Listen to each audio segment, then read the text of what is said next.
Появление слизи в горле – это не банальный дискомфорт, а настоятельный сигнал от вашей иммунной системы о том, что ей требуется срочная поддержка. Игнорируя эту слизь, вы не только миритесь с неприятными ощущениями, но и проглатываете целый коктейль из бактерий, вирусов и даже личинок-паразитов. Стоит ли удивляться, почему болезни преследуют вас с завидной регулярностью? В моей практике пациенты часто приходят с этой жалобой, спрашивая, что предпринять, ведь, кажется, уже ничего не помогает, а эта слизь в горле стала их вечным преследователем. В финале этого видео я поделюсь наиболее действенным и проверенным средством для борьбы со слизью в горле и носовых пазухах. Мириться со слизью в глотке можно лишь в том случае, когда это является последствием перенесенной агрессивной вирусной инфекции. В такой ситуации иммунитет, разумеется, ослаблен. Горло, будучи входными воротами для любой инфекции, становится уязвимым. Иммунный ответ на какое-то время снижается, и инфекция проникает в структуры носоглотки, провоцируя обострение имеющихся хронических очагов. Если это явление кратковременно и проходит вскоре после вирусной атаки, его можно считать вариантом нормы. Однако, если слизь, стекающая по задней стенке глотки, стала вашим постоянным спутником на протяжении всей жизни, это уже не просто отклонение от нормы, это крайне настораживающий знак. О чем он может свидетельствовать? Во-первых, о наличии хронического очага инфекции, который постоянно изнуряет ваш иммунитет. Вероятнее всего, в ваших пазухах и миндалинах уже сформировался массивный конгломерат бактериальных колоний с образованием многочисленных биопленок. Эти образования непрерывно продуцируют воспаление, отвлекают на себя ресурсы иммунной системы и буквально загрязняют лимфатический бассейн в такой критически важной зоне, как голова. Это создает серьезные риски, ведь любой хронический очаг инфекции в области лимфатического бассейна головы и шеи – это огромная угроза развития нейродегенеративных заболеваний. Воспалительный процесс не может оставаться незамеченным для нашего головного мозга, тесно связанного с лимфатической системой шеи.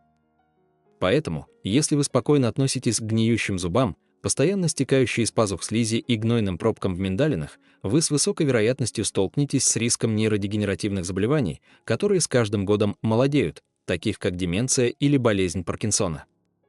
Я объединю сразу 3 причины в одну и снова вернусь к своей излюбленной теме. Снижение иммунитета – это паразитарная инфекция. Высокий уровень гистамина, активность тучных клеток, аллергические реакции – это тоже паразитарная инфекция. И постоянное першение в горле, вынуждающее сглатывать слизь в ЖКТ, это также проявление паразитарной инфекции. Одним из самых неприятных симптомов, неизменно сопровождающих аскаридоз, является очень высокий уровень гистамина. Его концентрация повышается в том числе для того, чтобы увеличить выработку слизи в пазухах, глотке, что особенно важно, в легких. Когда количество слизи в легких возрастает, личинки, которые были занесены туда стоком лимфы и крови и ожидают следующего этапа созревания для попадания в ЖКТ, концентрируются в этой слизи. Человек, у которого наступает эта фаза перехода личинок из легких, ощущает непрекращающееся першение в горле. Рано или поздно слизи скапливается столько, что при помощи поверхностного кашля мы откашливаем ее, а она попадает в рот и проглатывается. Именно поэтому то, что мы откашляли, ни в коем случае нельзя глотать. Старайтесь любыми способами избавиться от этой слизи и выплюнуть ее. Эта слизь может накапливаться не только в легких, но и в пазухах. Вообще, любую стекающую слизь необходимо выплевывать. Мокроту следует постоянно отхаркивать, откашливать и обязательно избавляться от нее, потому что она буквально насыщена всевозможными патогенами и тем, от чего легкие стремятся освободиться. Они выбрасывают с этой слизью все ненужное, и отправлять это обратно в ЖКТ категорически нельзя. Безусловно, это не единственная причина. Существуют и хронические заболевания уха, горла и носа. Например, бывают случаи серьезных проблем с носовой перегородкой. Существуют такие анатомические деформации перегородки, при которых она совершенно не способна обеспечивать дренаж. В такой ситуации человека будут преследовать регулярные, ужасные и изматывающие гнойные инфекции в пазухах. Поэтому необходимо показаться лор-врачу и провести качественное обследование, обязательно с использованием эндоскопа. Это практически безболезненная процедура. Каждый современный и уважающий себя лор-врач должен иметь эндоскоп и большой экран, на котором вы сами сможете увидеть, что происходит у вас в пазухах. Врач проведет микроскопический эндоскоп по всем вашим носовым раковинам и ходам, демонстрируя состояние пазух. Он сможет заглянуть в гайморовы пазухи и проникнуть очень глубоко. Что еще крайне интересно, это частые находки именно у таких лор-врачей с хорошим оборудованием. Они обнаруживают огромные грибковые тела. Очень сложно определить, что это за образование. Врачи так и называют их грибковое тело, никогда не уточняя, что это кандида или гриб другого рода, почему он выглядит как гриб, почему он так сильно разрастается и почему в других органах такого не происходит. Причина в том, что пазухи — это идеальная среда. Они тесно сообщаются с внешним миром, и при высокой влажности и плохой дренирующей способности для грибов создаются превосходные условия для роста и размножения. И обычно, на самом деле, это не грибы рода кандида, а другие разновидности. Впрочем, и кандида тоже прекрасно может развиваться в пазухах, особенно если человек сам создает для этого благоприятные условия. Например, злоупотребление сосудосуживающими средствами буквально уничтожает кровообращение в носу. Еще хуже, если человек подсаживается на препараты вроде Назонекса, которые являются топическими стероидами. Да, эти гормональные средства убирают отек, но делают это за счет мощнейшего подавления местного иммунного ответа, что полностью лишает слизистую способности сопротивляться грибковой инфекции. Это подводит нас непосредственно к вопросам местного лечения. Необходимо всячески промывать носовые раковины, регулярно посещать лора для проведения различных процедур, будь то кукушка или аппаратное промывание тонзиллером. Последний метод довольно агрессивен, но эффект от него сохраняется надолго. На самом деле, нужно использовать любые доступные средства и методы, но при этом стараться всеми силами избежать удаления миндалин. Это мощнейший, активный лимфоидный орган, который превосходно защищает наш организм от инфекций, для которых нос – главные входные ворота. Поэтому наша задача – защищать свою носоглотку, не удаляя миндалины и стараясь их сохранить. Конечно, существуют показания к операции, зашкаливающий показатель АСЛО, непрекращающиеся гнойные инфекции, повышенные ревмопробы и генетическая предрасположенность к ревматическим заболеваниям. Здесь, разумеется, вопросов нет. Но во всех остальных случаях за миндалины нужно бороться, поскольку после их удаления иммунитет никогда не становится сильнее. Да, возможно, немного снизится риск аутоиммунных реакций, но это все. Если вы будете регулярно заниматься своими миндалинами, они точно перестанут быть очагом хронической инфекции. Тем более, что эффективных средств существует немало. И вот мы подходим к одному из самых рабочих и действенных против хронической инфекции в лакунах. Чтобы справиться с биопленками, нам потребуются ферменты, причем в высоких дозах.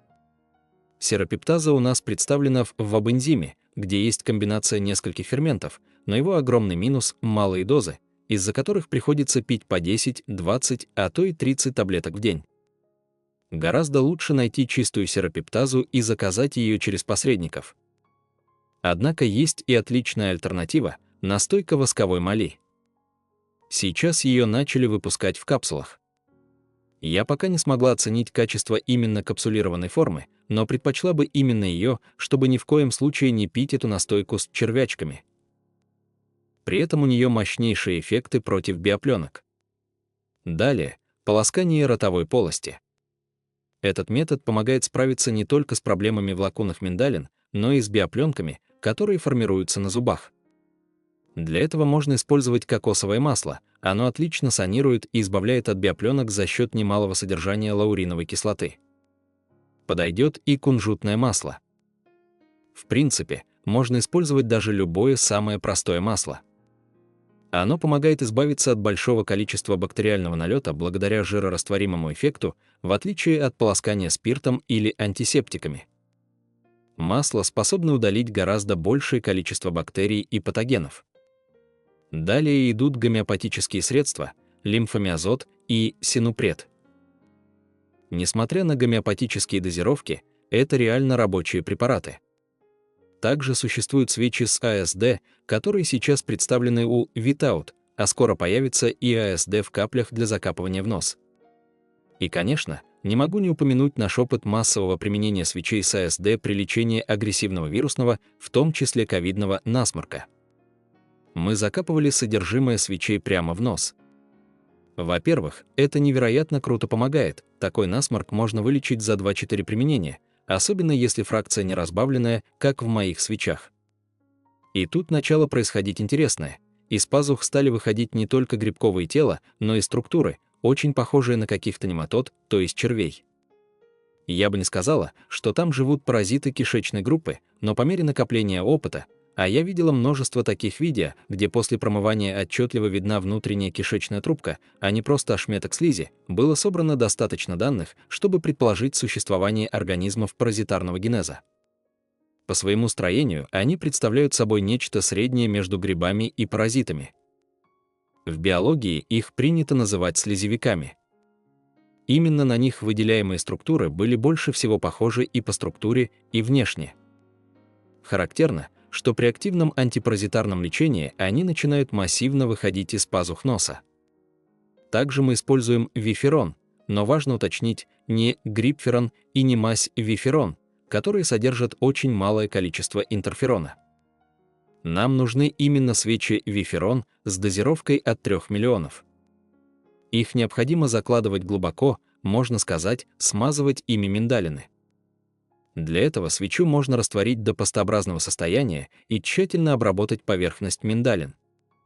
Таким образом будет стимулироваться местный иммунный ответ, что значительно облегчит борьбу с биопленками. Кстати, работа с ротовой полостью, биопленками, восстановлением ее микробиома, вплоть до таких техник, как заклеивание рта для восстановления носового дыхания, это огромный пласт информации. Этому посвящен целый раздел в моем проекте «Кишечник», который также известен под названием «Ворсинка». На мой взгляд, это несколько недооцененный проект, возможно, потому что я сама постоянно мыслями возвращаюсь к желчному пузырю. Но там проделана колоссальная работа, и такого объема информации невозможно найти в одном месте и уж тем более рассказать в 2 словах. Разбор начинается с ротовой полости, переходит к пищеводу, затем следует очень дотошный анализ работы желудка, доходя до конкретных схем лечения хеликобактера с антибиотиками, без антибиотиков, с иммуномодуляторами, всего 3 разные схемы. И дальше еще очень много всего интересного. Если вас это заинтересовало, ссылку на проект «Кишечник» я оставлю в описании. Еще один очень эффективный метод – рассасывание различного рода пробиотических препаратов, таких как Bactablys. На iHerb был представлен широкий выбор подобных пробиотиков для рассасывания. Проводилось даже исследование, в рамках которого у детей с ювенильным артритом боролись со стрептококком в горле именно с помощью оральных пробиотиков для рассасывания. Далее мы промываем миндалины бактериофагами. Делается это очень просто. Набирайте раствор в рот и полощите как можно дольше. Вкус, конечно, специфический, но не критично неприятный. Точно так же мы полощем миндалины с помощью нормофлорина. Это живые бактерии, которые обладают высокой реактогенностью. При их соприкосновении с лимфоидной тканью, которая создана для борьбы с бактериями, она начинает пробуждаться и активироваться. Сами бактерии абсолютно безвредны и даже полезны, но само это промывание оказывает мощнейший иммуностимулирующий эффект, активируя миндалины. Вы можете прополоскать лакуны нормофлорином даже дважды и увидеть, как из них буквально вылетают пробки. Это происходит потому, что миндалины, до этого находившиеся в очень вялом состоянии, приходят в шок от такого количества бактерий и начинают судорожно работать.